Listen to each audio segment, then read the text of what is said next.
It's such a pleasure to bring to you this very special GDP debate. The note ban has not left any dent, it seems, on the Indian economy. If the third quarter GDP numbers are to be believed, and there's a big belief there, the economy grew at a better than expected 7% in the 3 months that ended in December, much higher than the budget estimates of 6.5% for the entire fiscal. The entire year's growth will also be at 7.1%. Remember, it looks like the growth scare was perhaps unfounded. For some economists have pointed out that the data released today has raised some serious questions about the credibility of the CSO's numbers. The opposition was raring to charge the Modi government for taking up such an economic suicide. Today's numbers have perhaps blunted some of that opposition, or has it not? We've got BJP spokesperson Sambit Patra, Congress leader Pranav Jha and JDU leader Pavan Varma joining us on this very, very special debate. Gentlemen, thank you very much for being with us this evening. And Sambit Patra, because you represent the ruling benches, the treasury benches, it's only fair I start with you. While of course this is data and that perhaps is a huge shot in the arm for the government, and we're going to talk about all of that in just a bit, but you know, there had to be short-term pain, which people in your party did admit as well. Are you surprised that this data seems to be suggesting that there is no pain at all, that the Indian economy has completely withstood demonetization? It was as if that exercise did not happen, as if 86% of the currency was never demonetized, was never outlawed? No, definitely the kind of, I would say the kind of misinformation that had been created by a section of the opposition, that there would be a sharp fall in the GDP. And I'm astonished that where reputed economists like Mr. Manmohan Singh had stood up on the floor of the parliament to say that there would be a fall of 2% of the GDP. And when today we have the data that the GDP growth is pegged at 7.1%, naturally, I believe the opposition is the one which would be surprised that this was the kind of misinformation that they were trying to spread. As far as we are concerned, we are not surprised, because we had faith on the Prime Minister vision, and Prime Minister had stated that though we may have some kind of pain in short term, but it was for long time gain. And I believe, as the IMF had also projected, India remains one of the brightest spot in the world economy, and only this furthers that vision of Mr. Narendra Modi in furthering the cause of India has succeeded. Pranav Jha, comment on that. As the principal opposition, the BJP today says the party and the government stands vindicated with the data, if it's anything to go by. As somebody who opposed it tooth and nail, is the Congress party willing to review its opposition to this entire exercise today? Look, Supriya, honestly, let me tell you that there is broad skepticism about the methodology of these data. It has been in the past as well that the RBI governor and the chief economic advisor have doubted these data.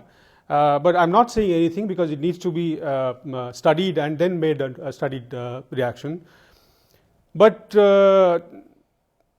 questions are legitimate owing to the fact that it's been 33 months and there has been no back series by the CSO. What is holding them? Why aren't they releasing the data? That's one thing. You also have noticed that the economic survey did not contain any data. Why is that? Because half of the economic series used to have data so that one could make comparative analysis. And most important is that the effect of demonetization will show in the fourth quarter, not in the third quarter. What has happened? And so we'll have to wait for the fourth quarter result. The economy was growing at 7.6% last year, and prior to that 7.3%. IMF said that it should be growing at 6%. So we are saying that the impact of demonetization, which has wiped out 1.5 lakh crore worth of money from the whole Indian economy. It has impacted the informal sector that contains 60%, 80% of the jobs. There has been 50 lakhs job losses. The ATMs still have, they are not giving you genuine money. In the capital, that's the condition. So you can think about the 2.5 lakh ATMs across the country. So it is not normal, and it will have some impact. The medium and the short term impact will show visible, be more visible in fourth quarter and not now. Pavan Varma, prophets of gloom like yourself that the BJP was calling you and still calls you seem to be proven wrong with the Q3 GDP data and of course the second advance estimate for fiscal year 17. I have, if the economy does well, it is a matter for all Indians to feel happy about. But I want clarity in honest terms from the government whether this attempt at showing that demonetization has not dented economic growth in India. These statistics which have conveniently emerged at this time when several elections are in the process. Is that the aim, or is the aim to give an objective and honest and verifiable picture of the state of the economy? I believe that whatever the government claims, and if it's true, no one can be happier than Indians as a whole. I believe that the step of demonetization and the great amount of economic dislocation it caused, which has all been verified, I believe it does not actually reflect in the GDP growth figures, and no less than Arvind Subramaniam, the chief economic advisor to the government, himself acknowledged that particularly the dislocation in the informal sector where 9 out of 10 Indians work may not be reflected in these GDP statistics. Fair point indeed. Pranav Jha, I wanted to come in on that because some economists have said that inventory has been taken care of and which is why the pain is not being felt in the third quarter. And they also believe that the expansion of the formal economy is a good thing. Would you disagree and dispute any of that? I'm afraid you make that argument, Supriya. But on the contrary, we are all aware and we witnessed that there was a sharp plunge in sales. The sales were hit by 30 to 40%. We all know that the money that we wanted to spend, we did not have on us. And we postponed all important buying, including in our household, and that happened across the country. So that impacted the offtake from the shop floor. That impacted in return the production in the factories. You see, there's been layoffs. Jewelry industry, for example, has itself lost 2 lakhs jobs. So a reasonable argument, a reasonable understanding would be that the sales have dropped because people did not have money to demand, did not have money to buy, even if they needed to. So it would impact, it has made things sluggish, it has slowed things down. All right. Pavan Varma, you want to come in on that? You don't really agree with the numbers, so to say. And, would you say you disagree, you dispute the credibility of this data? Because now we've all got to wait until January of next year because that's when the revised data will come in. We will know the veracity of these numbers only then. And by that time, the political impact of demonetization or the debate around it right now would perhaps be very irrelevant. No, certainly we will interrogate these statistics because they don't seem to show on the ground. Look at the farming sector. The government seems to be very happy at 4% growth in agriculture, but look at the base from which it started, this growth. 2 years of successive drought, agriculture growth hovering below 1%, the plight of the farmers, and especially the debt-ridden farmers, the number of businesses being closed in the informal sector and in the SME sector, the number of people laid off jobs, one proof of which is the extraordinary hike in the number of people availing of Manrega because they leave lucrative jobs where they could stand on their own feet in order to take a dole from the government. I think there are enough pointers to show that the level of economic dislocation caused by demonetization has clouded the Indian growth story. We hope that the recovery is faster, and we hope that by January 2018, once it's safer for the government after these elections and that of Gujarat are over, to come out with probably more realistic statistics. May be the aim, but I think that these statistics need to be interrogated. And I would say further, this government, instead of a projection exercise which seems to try to show that no one has suffered in demonetization, should actually give accountability. What has been the level of dislocation? How have people been affected, and what is the government doing about that? So just to talk about the level of people who have been affected, and Q3 GDP may not reflect that just yet, but Sambit Patra, people believe that the pain will actually be felt in the fourth quarter. And even if you go back to that argument that some economists have made that inventories were taken care of, and which is why Q3 is not respecting them, with the lag effect, we should expect them in the fourth quarter of this financial year. And if you go by numbers, 7.2, 7.4, 7%, it has to be 6.8 or even lower than that for that 7.1 to come in for that entire financial year.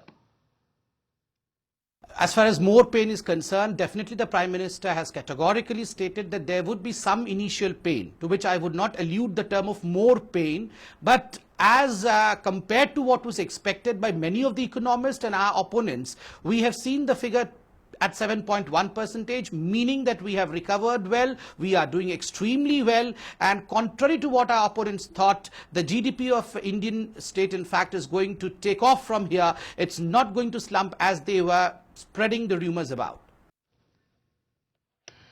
You're ducking my question, and I'm going to ask that question of your opponent there. In Pranav Jha, do you suggest the worst of the demonetization impact may not have been reflected in Q3, but is perhaps going to be felt in the last quarter of this financial year and the first quarter of next fiscal?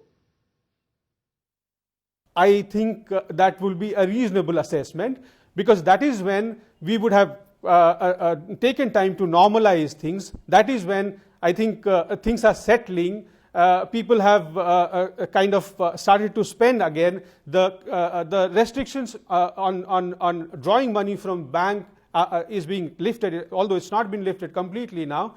As things stabilize and the normal process of economic intercourse happen, and the total impact is, I think, received by the people who watched and look at economic indices. Probably then it will be more visible and can better be assessed then. Sambit Patra, let me just point out to the internals of the Q3 GDP data and not beat around the bush and not talk in lofty generalities. The GCFC, which is the gross fixed capital formation, has been very down for quarter after quarter. It has been shrinking for quarter after quarter, and this is an indication of investments in an economy. Very ironically, that number has gone up by 3.8% in quarter 3 when demonetization happened. Are you telling me cash crunch fueled investments? I mean, this doesn't seem to add up. Now, I would not say that. Look, as far as this whole debate is taking place, this debate is taking place on the premise of demonetization. Whether demonetization was good, whether demonetization was bad. And with the fact that, well, there was a certain section which was projecting that the GDP would come down and would be hit severely. What has happened is contrary to this thought process. All I have to say is, since you also began by saying that this is a political point, because validation of the Prime Minister's vision has taken place over here, validation of what the government has been saying has taken place over here, I would very candidly say that, look, the people of this country had faith on the Prime Minister. Subsequent elections have shown that, and I'm keeping my fingers crossed with great deal of confidence for the 5 states that have gone into elections. The results would be announced on March 11. And today we see that even the statistics have gone in favor of the government and the Prime Minister. This is a great achievement, and I'm sure that the days ahead would see good days for India. Pavan Varma, you want to take up that question, because investments, by the virtue of the gross fixed capital formation, don't seem to be picking up any other time other than demonetization. So cash crunch seems to be fueling investment. It doesn't add up. And the impact perhaps is only on real estate and financial services, whereas reality on the ground varies. So does the veracity of this data and its credibility become an issue in Parliament as well? Actually, to be honest, government statistics on growth are already an issue in Parliament. And I must say the budget was very opaque on this. The budget was also opaque on the consequences of demonetization. Suddenly there was this great spiel in the budget about cashless economy, which is a complete change of goalposts and in any case is not entirely possible or desirable. So it will be an issue in Parliament, and there will be the question of the timing of the release of these data.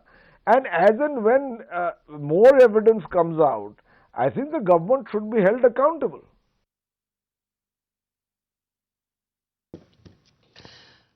Pranav Jha, you want to comment on that? It's a political issue, says Mr. Pavan Varma, but what's your take on this?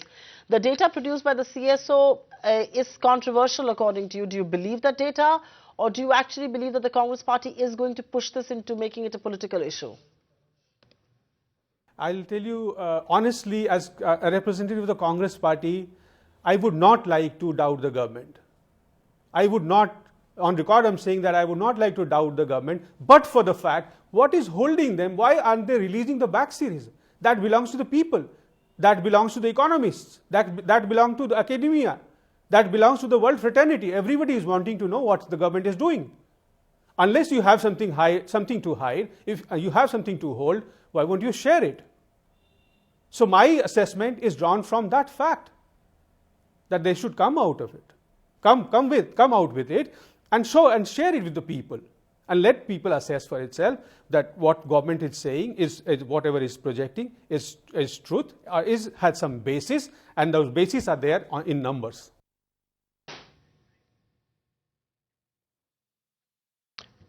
I do want to shift focus and talk about the RBI at this stage. Sambit Patra, you belong to the BJP and you belong to the ruling party, and many within your party and within the government have advocated for very long that there needs to be a lower rate regime from the RBI because demand needs to be boosted, investments need to happen. If these numbers are anything to go by, we're in very good shape. We're going at a 7.1% for this entire financial year. Is there any moral authority to then ask for a rate cut? I mean, what should the RBI be doing? Should it be looking at this data, or should it not be looking at this data?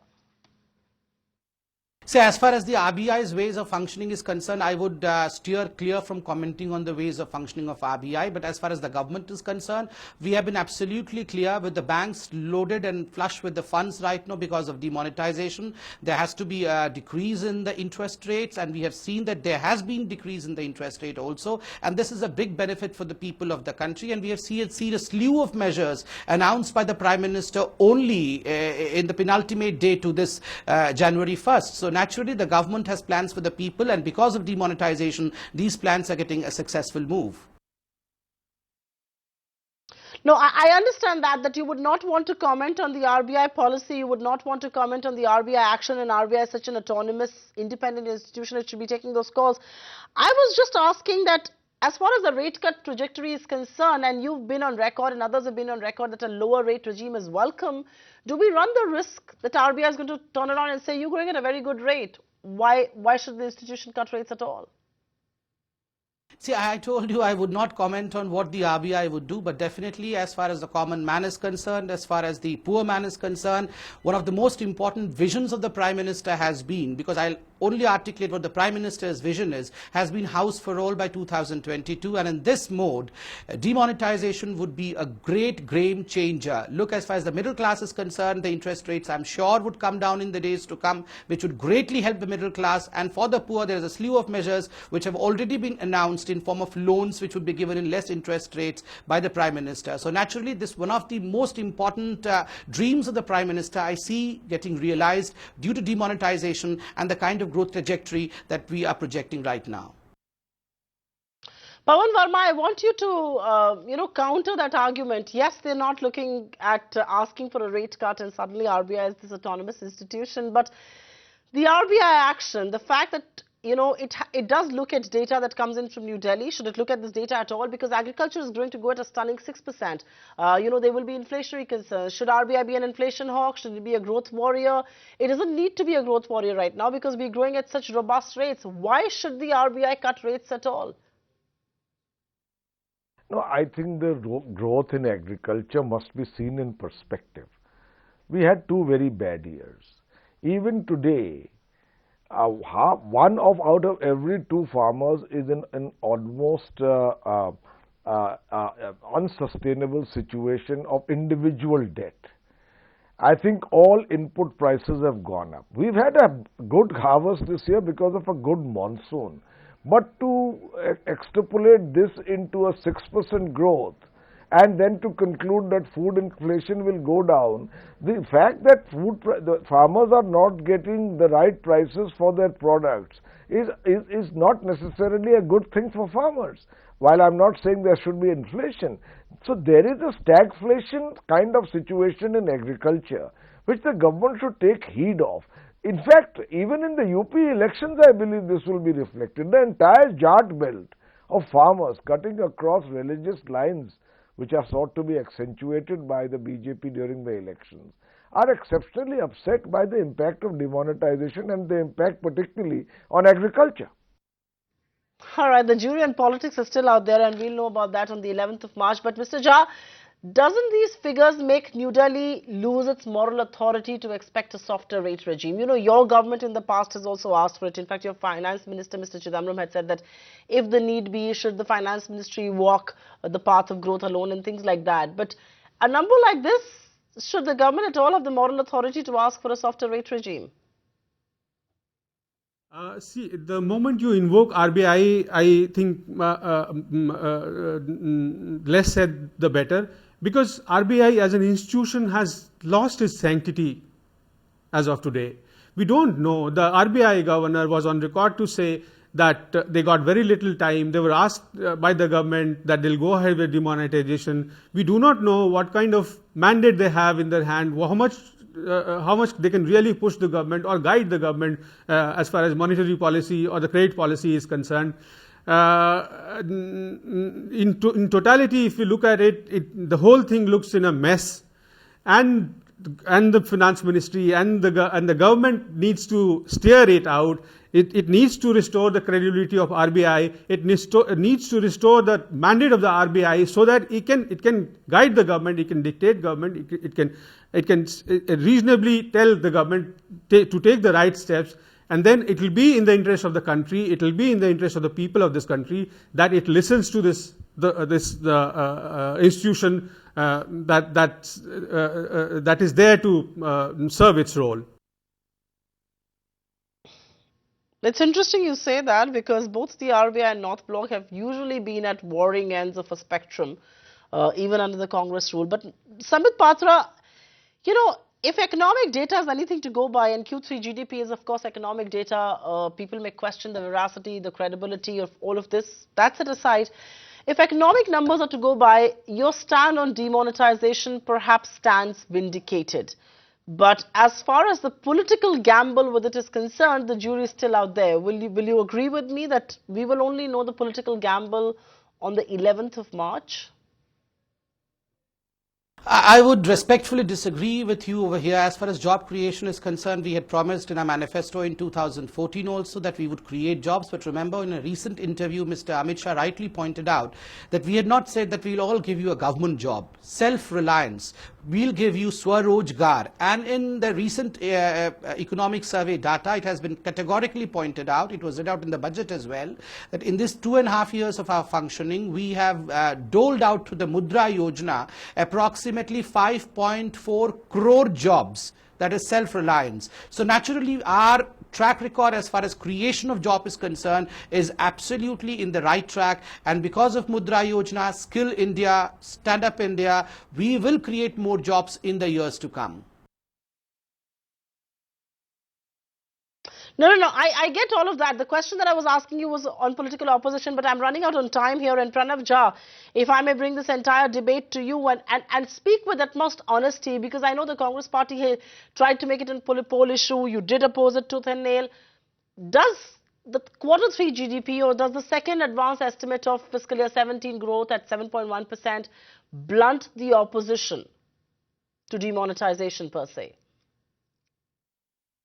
Supriya, as honestly you've asked me the question, let me answer you honestly. In the interest of the country, we will not be embarrassed if it helps the country, if the growth rate is real, if the government is right, if the figures are right, then we'll congratulate the government.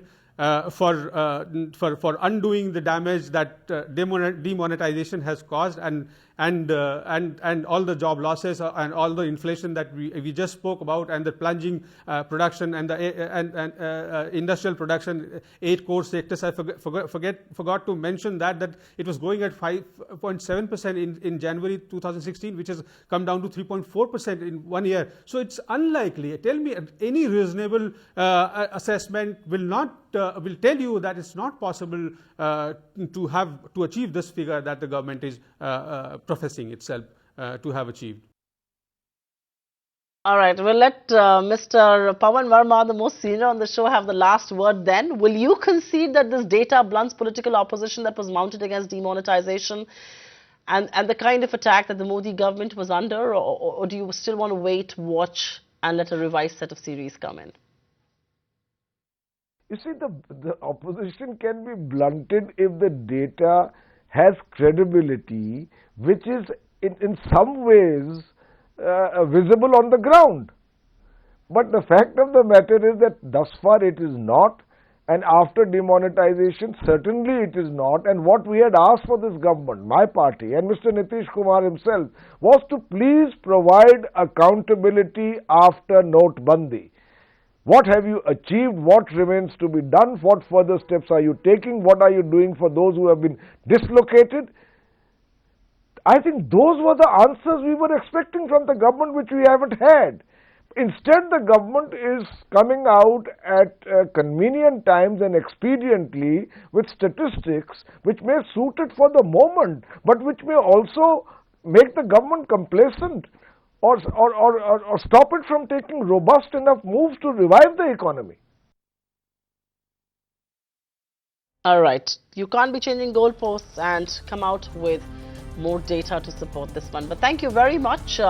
This is, of course, Q3 GDP data, a very robust growth of 7%, which has left a lot of economists scratching their heads and wondering, where did that gloom really come from? And how did the Indian economy withstand outlawing of 86% of its currencies for about 50 odd days? But on that note, thank you very, very much, gentlemen, for joining us this evening. Keep it with ET Now for news and analysis that follows right here on this channel.